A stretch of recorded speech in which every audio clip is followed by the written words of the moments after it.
Welcome to my YouTube channel. ये 2011 का question है, लीनियर अलजेब्रा सीएसआईआर नेट का क्वेश्चन है। और अब देख सकते हैं क्वेश्चन में क्या लिखा हुआ है। एस कोई एक सेट है जिसमें कुछ मैट्रिक्स हैं, 5x5 की मैट्रिक्स हैं, जिनकी जो एंट्री आ रही हैं वो कौन कौन सी हैं, 0 और 1। या तो 0 आएगा और या फिर क्या आएगा, 1 आएगा। अब आगे क्या लिखा गया है वो पढ़ते हैं। यहाँ पे लिखा गया है कि जे जे वेरी कर रहा है, इसका मतलब जो कॉलम की एंट्रीज हैं इस साइड की वो वेरी करेंगे और वो क्या हो जाएंगे, 1। या फिर क्या होना चाहिए, और उसके सम जो है, सम रो का सम जो है वो भी क्या होना चाहिए, 1। तो इस तरीके के कितने एलिमेंट मिलेंगे एस में। तो आगे बढ़ते हैं, हम देखते हैं यहाँ पे जैसे कि नीचे सोल्यूशन लिखा गया है। एक मैट्रिक्स बना लेते हैं 5x5 की और उसमें एक रख देते हैं, तो इसके रो का सम 1 हो गया और कॉलम के नीचे सारा 0 रख देंगे तो कॉलम का सम भी 1 हो जाएगा। दूसरे में यहाँ पे 1 नहीं रख सकते हैं इस पोजीशन पे, तो इसलिए इस पोजीशन पे 1 रखते हैं। तो पहले में एक कितनी जगह पे आ सकता है, या तो यहाँ आ सकता है, या यहाँ पे, यहाँ पे, या यहाँ पे। पांचों जगह में से एक जगह आ सकता है, तो कितनी चॉइस है इसकी, 5 है। तो ये 5 हो गया। और दूसरे में कितनी है, तो एक जगह जहाँ पे एक आ जाएगा उसके नीचे एक नहीं आएगा, क्योंकि इसके कॉलम का सम भी क्या होना चाहिए, 1 होना चाहिए। तो इसके लिए कितनी चॉइस हो जाएगी, 4। इसी तरीके से दूसरे में क्या क्या होगा कि यहाँ पे अगर आ गया है तो इस पे भी नहीं आना चाहिए, इसके नीचे भी नहीं आना चाहिए। तो यहाँ पे कितनी जगह छूट जाएगा, 2 जगह, क्योंकि 2 रो में ऊपर एक ये वाला एक ये पोजीशन दोनों छूट जाएगी। तो इसी तरीके 3 हो जाएगा, फिर 2 फिर 1। तो इसको हम मल्टीप्लाई कर देंगे तो क्या आ जाएगा, 5 फैक्टोरियल। और 5 फैक्टोरियल आपका कौन सा ऑप्शन है, option number C. Option number C का हो जाएगा 5 फैक्टोरियल। ओके, ठीक है। तो अब चलते हैं हम दूसरे क्वेश्चन पे। जैसे देख पा रहे होंगे question number second. Question number second क्या कह रहा है, ये भी 2011 का क्वेश्चन है कि डी एक non zero N cross N की रियल मैट्रिक्स है, जिसमें एन जो है वो greater than or equal to 2 है। मतलब 1x1 और 2 नहीं ले सकते हैं, बाकी 2x2 ले सकते हैं। 2x2 से वैलिड है क्योंकि इक्वल लगा हुआ है। Which are the following implication is valid, जो इम्प्लाई कर रहा है कौन सा वैलिड है कौन सा वैलिड नहीं है। कह रहे हैं डिटर्मिनेंट 0 है, तो डिटर्मिनेंट 0 है तो इम्प्लाई करेगा रैंक जो होगी 0 होगी।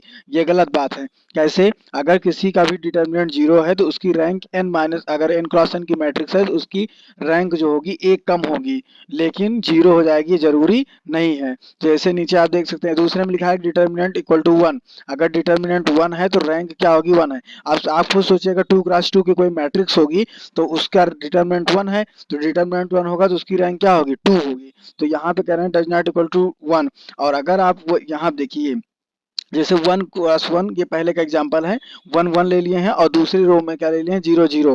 ये एक मैट्रिक्स है जो कि नॉन, इसका डिटर्मिनेंट क्या है, 0 है, लेकिन इसकी रैंक जो है 0 नहीं है, 1 है। ठीक है। दूसरा बी एग्जांपल के लिए मैंने एक आइडेंटिटी मैट्रिक्स ले लिया है, 0 1 1 0 और 0 1, और इसका डिटर्मिनेंट क्या है, 1 है, लेकिन इसकी रैंक क्या है, 2 है।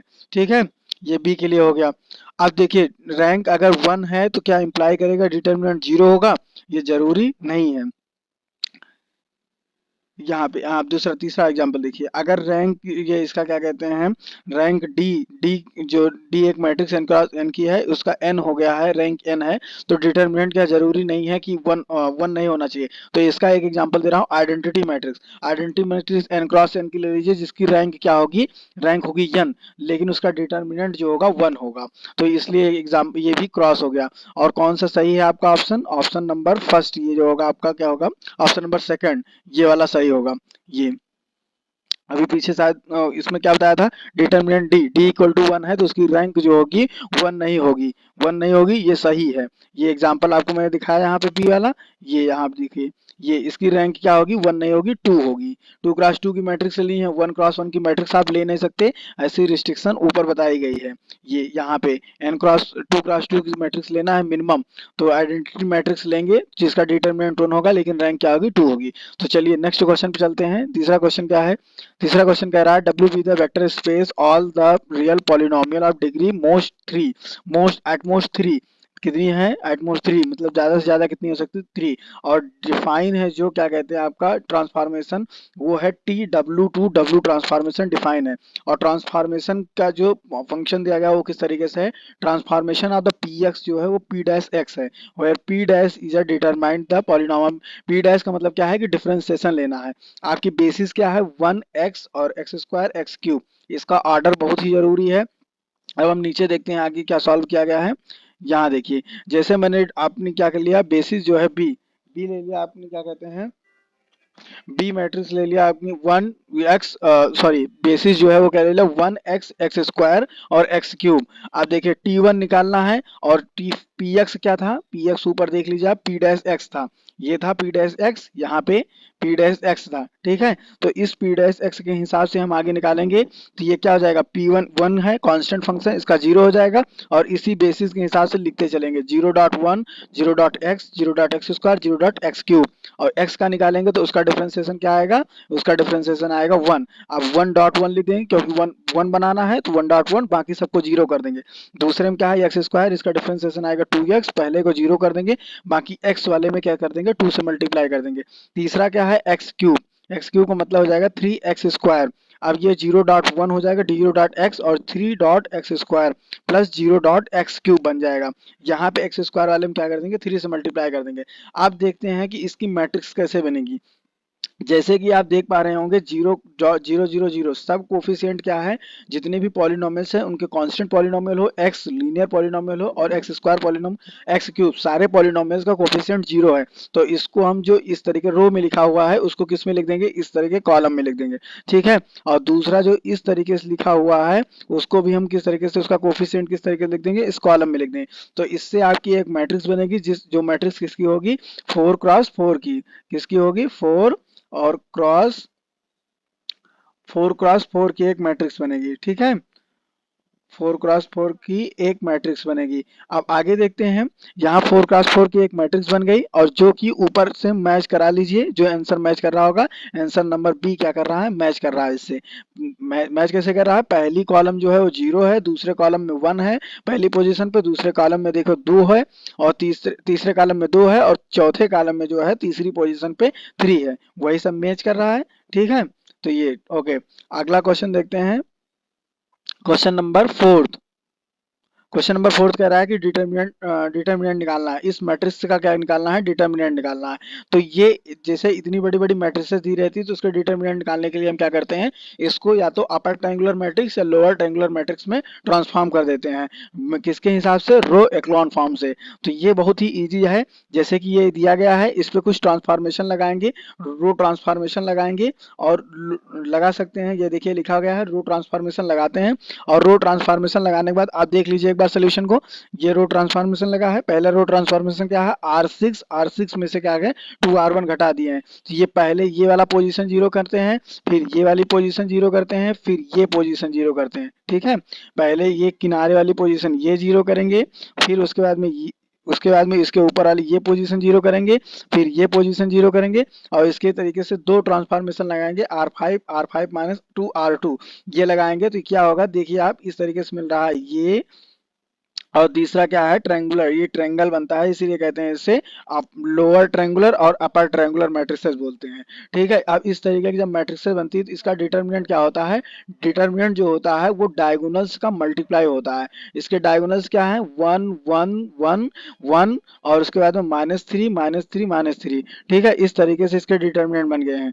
अभी एक जगह पे देखिए, यहाँ पे टू आपका बच रहा है, जिस टू के वजह से क्या है, आपका ये लोअर ट्रायंगुलर और अपर ट्रायंगुलर नहीं बन रहा है। अब ये इस बीच में आ रहा है, तो इसको भी हम क्या करेंगे, जीरो करेंगे। तो आगे देखिए, हो सकता है ट्रांसफॉर्मेशन लगाया गया हो, ये देखिए, हाँ ट्रांसफॉर्मेशन लगाया गया है, वो ट्रांसफॉर्मेशन लगा करके हम क्या किया, टू से मल्टीप्लाई किया R3 में, क्योंकि यहाँ पे पोजीशन वन था, और इसको सब्ट्रैक्ट कर दिया, तो ये क्या हो गया, ये पोजीशन खत्म हो गई। अब एग्जैक्ट आपका ट्रायंगुलर बन रहा है, अब बीच में कोई भी कुछ नहीं आ रहा है, देखिए ये डायगोनल्स के नीचे सारा क्या कहते हैं, जीरो है, और डायगोनल्स के ऊपर कुछ भी एंट्री हो उससे कोई मतलब नहीं है। तो ये वन है, ये वन है, यहाँ से देखिए one one minus three minus three minus three.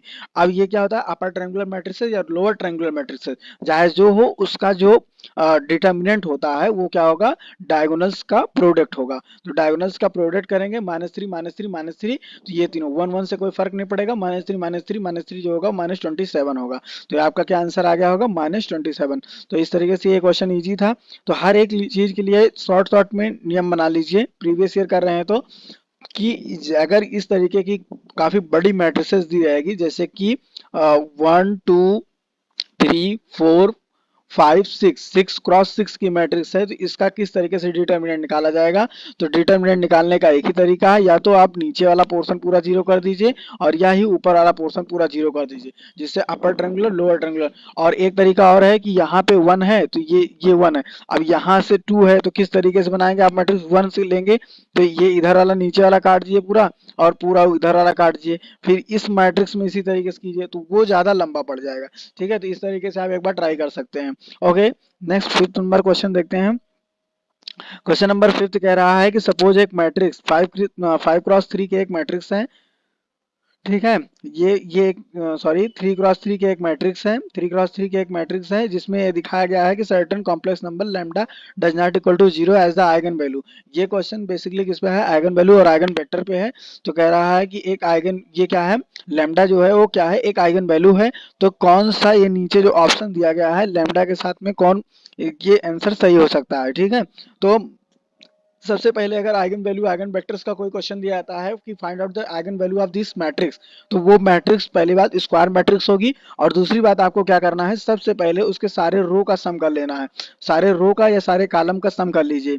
ये कॉलम्स हैं, ये कॉलम है आपकी जो दिख रहा है अब, और जो अब ये कॉलम्स है और इधर वाली लाइन जो थी वो क्या थी, रो थी। ठीक है, जो डार्क किया अभी, तो इनका सम जो आ रहा है वो इधर देखिए किनारे लिखा हुआ है 0 0 0 आ रहा है। अगर जितने रो हैं 3 क्रॉस 3 की मैट्रिक्स है, 5 क्रॉस 5 की मैट्रिक्स है, 10 क्रॉस 10 की मैट्रिक्स है, सारे मैट्रिक्स के रो का सम किया और एक ही वैल्यू आ रही है, कुछ भी लैम्डा टाइम्स या आर्बिट्री कांस्टेंट कुछ भी, जैसे मान लीजिए 0 आया, 1 आया, 2 आया, तो वो उसकी एक आइगन वैल्यू बन जाती है। ठीक है, तो ये 3 क्रॉस 3 की मैट्रिक्स है, इसमें 3 आइगन वैल्यू बनेगी। पहली आइगन वैल्यू आपको पता चल गया, 0 is the eigen value of the matrices ए। और अब आपको दो नियम और पता होने चाहिए कि product of the eigen value equal to determinant of A. एक जो कोई मैट्रिक्स है 3 क्रॉस 3 या कोई square matrix n cross n की है, तो उसका डिटर्मिनेंट जो होता है वो क्या होता है, product of the eigen value. और जो ट्रेस होता है वो क्या होता है, सम ऑफ द आइगन वैल्यू। ये दो पॉइंट इंपॉर्टेंट है, इसको आइगन वैल्यू आइगन वेक्टर से रिलेटेड, जिसको आप लिख लीजिएगा। तो अब इसमें क्या करते हैं, सम ऑफ द ट्रेस निकालते हैं। ट्रेस का मतलब क्या होता है, डायगोनल्स का सम। ये डायगोनल्स जो दिए गए 40 30 माइनस 50, इनका जब हम सम कर लेंगे तो ये क्या आ जाएगा, आपका 20 आ जाएगा। और एक आइगन वैल्यू पता है जो कि क्या है, 0 है। एक आइगन वैल्यू जो है 0 है, तो 3 आइगन वैल्यू मान लीजिए ए बी सी माने थे हम, तो क्या हो जाएगी a प्लस बी प्लस सी, तो c की वैल्यू क्या हो गई 0, a प्लस बी बचा, दो आइगन वैल्यू अननोन, तो ये किसके बराबर है, इनका सम 20 के बराबर। तो अगर b की वैल्यू निकालने तो क्या आएगा 20 माइनस a आएगा, जहां पे हम a को क्या मान ले, लेमडा। क्यों लेमडा मान लिया, क्योंकि ऑप्शन में देखो लेमडा है, तो लेमडा a सब आर्बिट्री कांस्टेंट है, तो सब सही, चाहे लेमडा मानो चाहे a मानो, तो लेमडा को मैंने क्या मान लिया a, तो b इक्वल टू क्या हो गया 20 माइनस लेमडा। तो आप देख सकते हैं ये सी ऑप्शन क्या होगा, इसका करेक्ट हो गया। थैंक यू, आगे भी इस तरीके से मैं वीडियो बनाता रहूंगा।